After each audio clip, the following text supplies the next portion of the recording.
Anderson Forum for Progressive Theology, as it's called now, was started in 1959 by Dr. Glenn Doris, who had been called to be the minister at Central Presbyterian Church here in Anderson.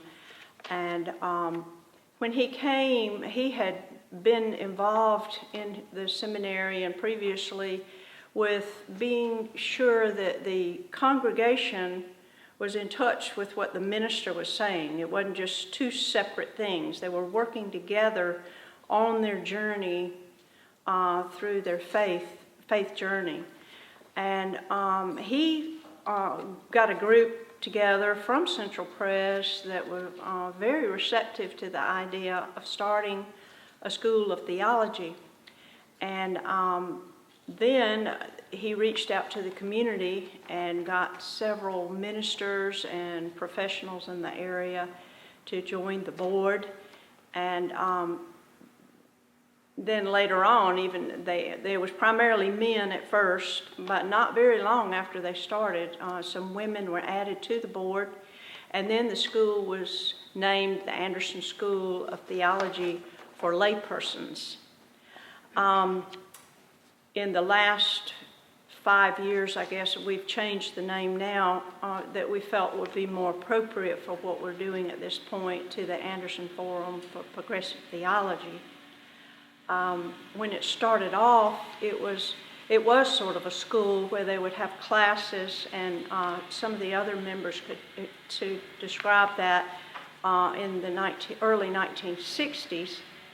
I do remember in reading in our history that we have written by Mike Vandiver at our 50th anniversary that in 1968, Viktor Frankl, a Holocaust survivor, was invited to speak. And it was funny, my father, Dr. J.H. Young, was on the board at that time, and he had a Cessna and loved to fly, always looked for excuses to go fly somewhere. So they asked him if he would fly to Atlanta to pick up Mr. Frankl. And he went down. It was a funny story because when he got there, he said that Frankl had his wife and his children and so much luggage that he couldn't bring him home in his little Cessna. So he had the idea to call back to Anderson and have one of the funeral homes send a hearse down there to bring all their furniture back. But over the years, I mean, we have had amazing speakers. I mean, from Marcus Borg and Dominique Crossan, who we had at our 50th anniversary, to Dr. Jack Spong, and recently had Brian McLaurin. It's just amazing the people that we've been able to have, and I feel like every day I'm either on Facebook or in person or some way, people are coming up to me and saying, thank you so much for bringing something new and open to our area, because so many churches are dwindling down in size, but I think everyone's still searching, and this provides something for them. And when we had, most recently due to COVID, we had our meetings over Zoom, and we even had people from Canada and I believe the UK, a very broad area that we've never had before because they couldn't get here. But I mean, this has even opened up a whole new area, and we're having a series right now about several speakers on social justice, and we're very excited about that, and we've had a very good response so far to that. I went to the first classes. It was in 1960. If it started in 59, I went in 60. I didn't live in Anderson part of 59. So there were classes at Central Presbyterian Church, and I don't know how many different classes they had on Monday night, but there were several different lectures. You could sign up for a certain topic. I know we had a good many professors come from Erskine, some from Atlanta, and they showed up every week for months. Maybe it ran for 2 or 3 months, maybe 12 weeks, I don't remember. But it was just an amazing process. And I think part of it was we were just trying to get a better understanding of what Christianity was about at that point. But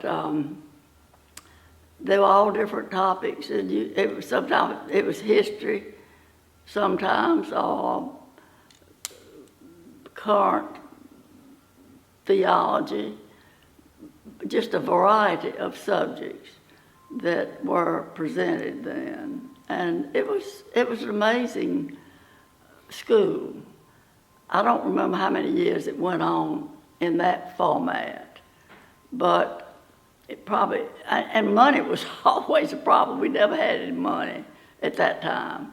I mean, and it was amazing that we could even pay those people to come. Some of them I'm sure we didn't, but they just did it out of the goodness of their hearts. But it was a wonderful program, and the fact that it's gone on this many years is just an outstanding situation. I think it's just broadened my horizons immensely. Just to know so many other theologians, and we had some outstanding ones. I mean, world famous people here, which is just amazing in itself. I've been involved for 43 years. I moved to Anderson in '77. And I was teaching at Anderson College at that time. And in a small town, it's hard to have access to lots of experts and theologians and so forth. So this was a wonderful way to bring folks to Anderson. And over the years, we brought many, many folks. And for me, it was important to know that others in the community had a like vision of what they wanted to experience with their own Christian faith or Jewish faith or whatever. It's not, it's mostly Christian, but not overtly Christian. And so we have seen some of the leading theologians in America at those days. I did a dissertation years ago on John Cobb, who's a theologian in California, and he came one year. And the highlight of, well, not the highlight, but the high point in terms of the number of people who came to a meeting was in 2011 when we had Marcus Borg and Dominic Crossan on the same event. And there we must have had 700-800 people in the same room listening to them. And of course they had a reputation in the country and people came from all over.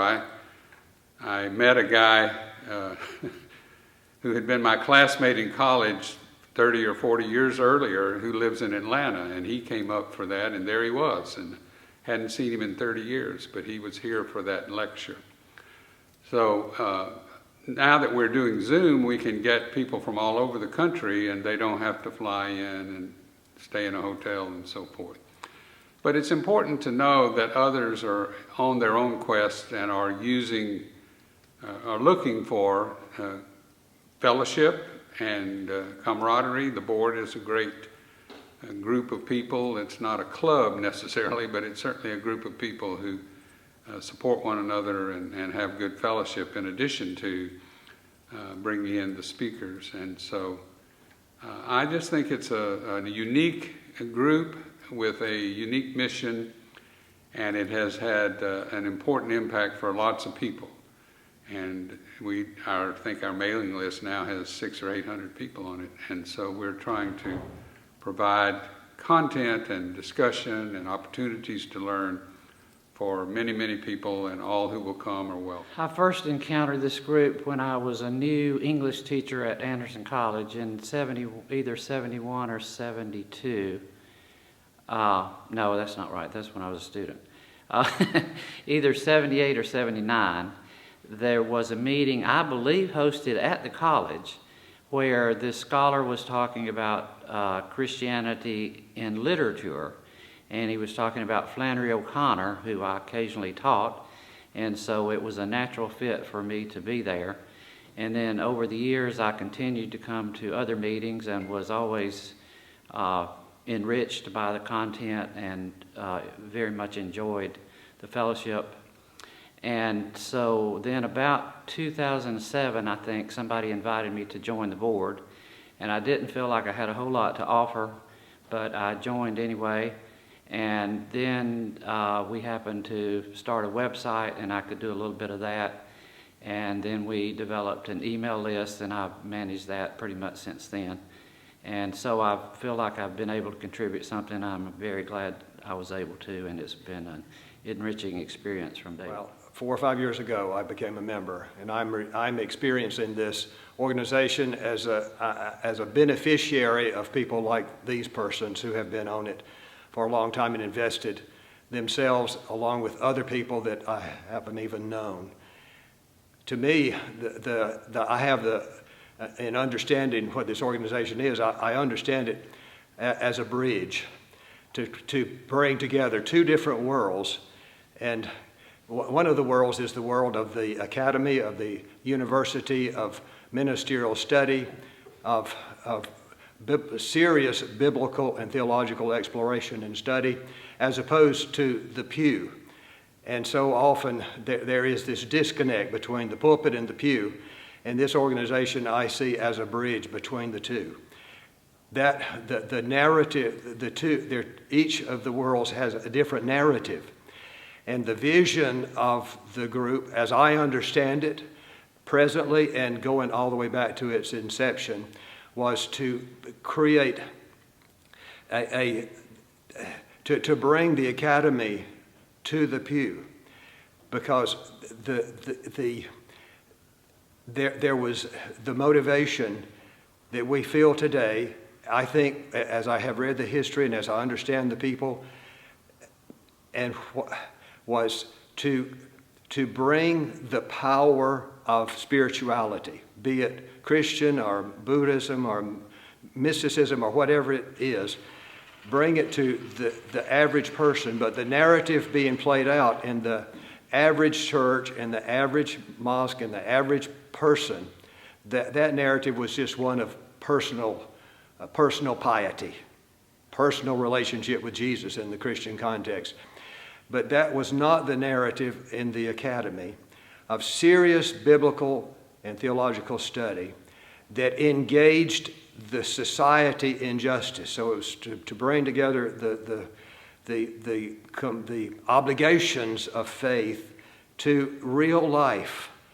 And that's part of what is motivating the series that we're undertaking right now. And the speaker list, I have gone back over it, and in the very beginning, as I understand the history as it was written, that same concern was at play, to engage people in the faith that it should make a difference. The feeling being, if it doesn't make any difference, then what difference does it make? And it should make a difference.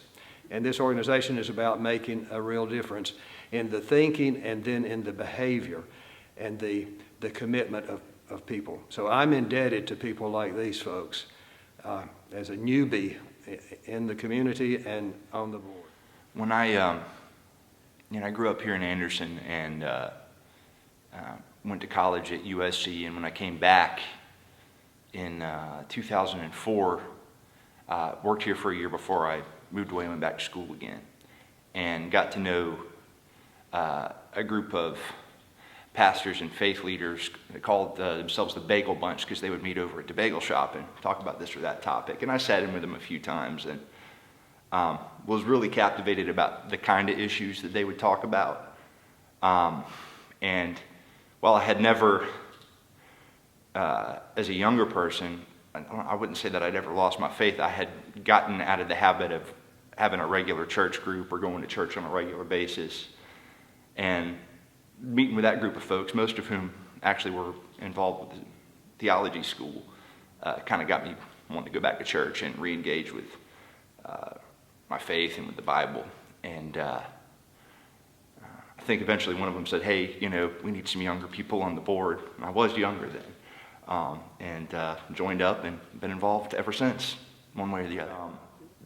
Being involved with the Theology Forum has allowed me to continue those studies, and that's really enriched my spiritual life and my ability to give back to the congregation I'm involved in.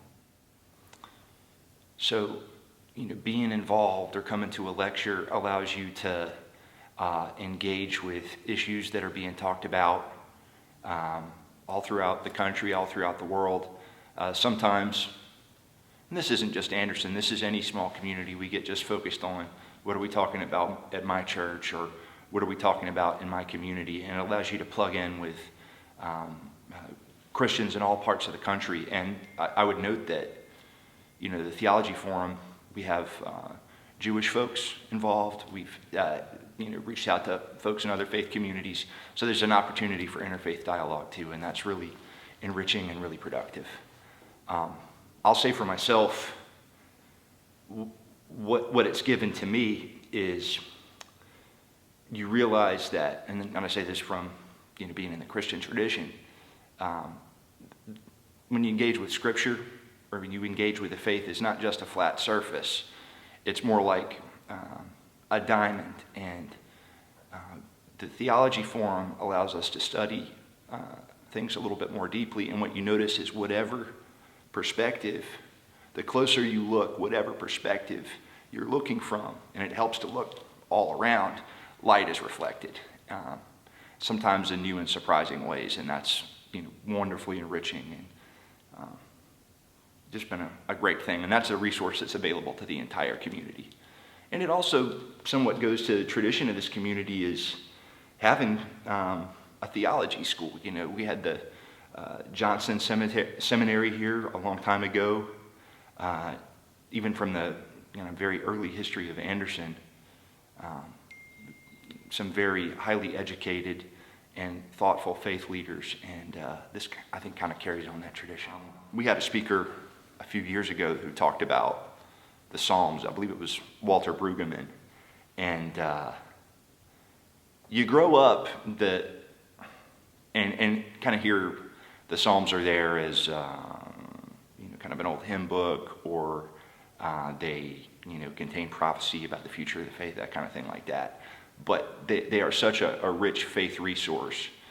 Sometimes in church you get the idea that you only get to say nice things or think nice things or have nice feelings or correct feelings or whatever. But the Psalms, and being exposed to Dr. Brueggemann and Bernard Anderson or Dietrich Bonhoeffer are like this hymn book or this prayer book that we're given, that gives us permission to express the full range of thoughts, emotions, frustrations that we all have. And having those there in the Bible, having them there as part of your faith tradition, says, it's okay to feel this way. You can give all of this to God. And there's no prohibitions about what you take there. And doing that individually, and especially doing it in church and community, is an incredibly healing experience. And that's not something that I had realized or had access to before. I was involved with the Theology Forum, and that's certainly something that's given me just very specifically.